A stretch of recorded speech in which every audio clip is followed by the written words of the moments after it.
네, 타다를 불법 택시로 검찰이 판단을 했고요. 이제 법원의 판결을 기다리고 있습니다. 택시업계는 지금 당장 운행을 중단해야 된다는 입장이고, 하지만 이렇게 규제를 하면 새로운 산업에 나서려는 곳이 있겠느냐는 목소리도 나옵니다. 오늘 이 문제 박지훈 변호사와 짚어보도록 하겠습니다.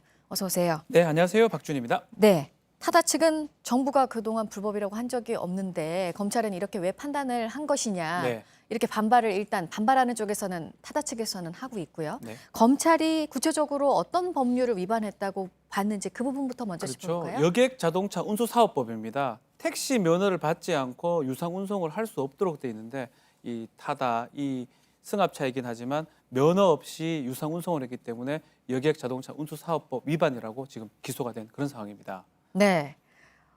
그런데 이게 지금 이런 논란도 네. 있어요. 그러니까 1년 넘게 이게 합법인지 아닌지가 논란이 이어지고 있었는데 중후부처가 입장을 정하지 않고 있다가 이렇게 되면은 혼란만 이어지고 지금 그 타다에 그 운전하시는 분들도 불안해하고 이런 거를 초래한 것이 아니냐. 여기에 대해서는 어떻게 보십니까? 1년간 유권 해석을 정확하게 내리지 않았습니다. 네. 국토교통부에서. 그래서 지금 130명 정도가 이용을 하고 있고 운전자가 한 9천여 명이 됩니다. 법 규정의 어떤 그 허점 부분, 맹점 부분들을 타다가 좀 이용했다고 보면 될 것 같아요. 임대차 운송은 가능한데 가능한 차량이 승합차가 가능합니다. 11인승. 그것을 이용해가지고 지금 했던 거거든요. 근데 그것도 유상 운송이 된 거 실제로 택시처럼 운용되면 처벌될 수 있는데 검찰은 택시로 본 거고요. 그리고 타다나 뭐 국토교통부 입장으로 봤을 때는 그냥 빌려주는 승합차를 1인한테 빌려주는 임대차 형식으로 받는 거고 그 부분 때문에 지금 이게 논란이 되고 있는 걸로 보입니다. 네, 지금 뭐 찬반 논란이 치열한 지금 요즘 우리의 이슈라고 할 수 있는데 택시업계는 지금 일단 타다 쪽에서는 법원 판결이 나올 네. 때까지는 운행을 계속 하겠다는 입장이고 그렇죠. 운행이 중단된 건 아니고 택시업계는 지금부터 운행을 중단해야 된다 이런 또 입장이잖아요. 그렇죠. 실제로는 뭐 배회 영업이라 그래요. 서 있다가 이 콜이 들어오면 또 글로 그 장소로 가고 그럼 콜택시랑 똑같은 거 아니냐. 그래서 택시 업계에서는 지금 당장이라도 이 타다 영업을 중지해야 된다. 또 기소가 된 이상이기 때문에 불법이 되는 게 아니냐는 입장이고 타다 입장에서는 좀 국토교통부에도 1년간 지금 이 유권 해석을 안 하고 있었고 기소가 됐지만 법원 판단을 받기 전까지는 불법이 확정된 게 아니기 때문에 확정되기 전까지는 계속을 영업을 하겠다 이런 입장입니다. 네. 이런 차량 공유 서비스가 우리나라에 들어오기가 참 힘듭니다. 네. 우버는 6년 전에 그렇죠. 우리나라에 들어왔다가 또 나간 적이 있었잖아요. 네. 그때는 어떤 법이 문제가 또 됐습니까? 우버는 승합차가 아닙니다. 네. 이 승용차는 아예 안 됩니다. 네. 이 여객 자동차 운수 사업법에 11인승 이상의 승합차가 예외 규정이 있는데 그것을 보고 타다가 영업을 시작한 것 같아요. 그 조항에 예외 조항을 보고 했고 우버 자체는 아예 예외 조항 자체가 걸리지 않기 때문에 처음부터 법 위반의 가능성이 크고 결국은 들어왔다가 이제 철수하게 된 배경이 된 것입니다. 네.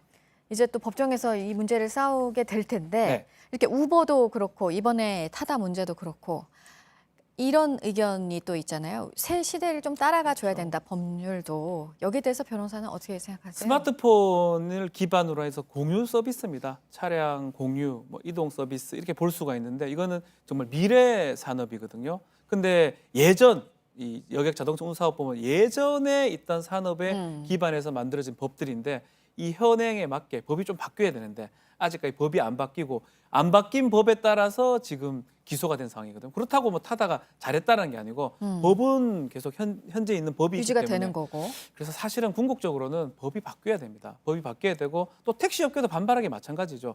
상생할 수 있는 방안을 좀 마련해야 되는데 해외 사례들을 좀 참조해서 좀 상생할 수 있는 방안까지 좀 마련되는 게 필요하지 않을까 생각이 듭니다. 네, 어떻게 법이 그러면 어느 쪽으로 달라져야? 일단 법은 바뀌어서 공유 네. 서비스가 가능을 하게 하되 다만 어떤 일정 기금, 뭐 호주 같은 경우는 일정 기금을 내도록 돼 있어요. 기금을 내 가지고 택시 업계를 좀 살리는 방안.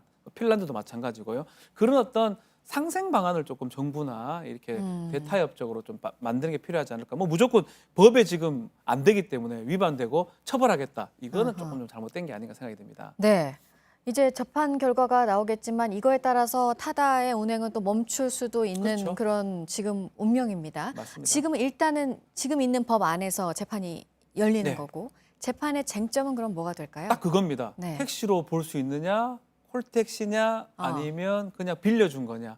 거라고 볼 수 있는 건데 뭐 배회 영업 이런 것 때문에 콜택시로 보는 게 이제 검찰 시각이고요. 결국 법원의 판단을 이제 받아야 되는 상황인데 네. 법원 판단도 저는 대법원까지 갈 거로 생각이 됩니다. 어. 대법원 간다면 뭐 2년, 1년 이상은 소요가 될 것이고 어허. 그 상황까지는 아, 2년이면. 하다 계속 영업이 되지 않을까. 또 그 와중에 법이 또 개정될 여지도 좀 있지 않을까 생각이 됩니다. 그러니까 재판이 대법원까지 가면 일단 길어질 것이기 상당히 때문에 길어지죠. 그 결과를 예상하기보다 네. 그 전에 또 여러 가지 여러 변화도 가지 있을 어떤 수도 방안이 좀 나오지 있고요. 않을까 그렇게 생각이 됩니다. 알겠습니다. 박지훈 변호사였습니다. 잘 들었습니다. 감사합니다.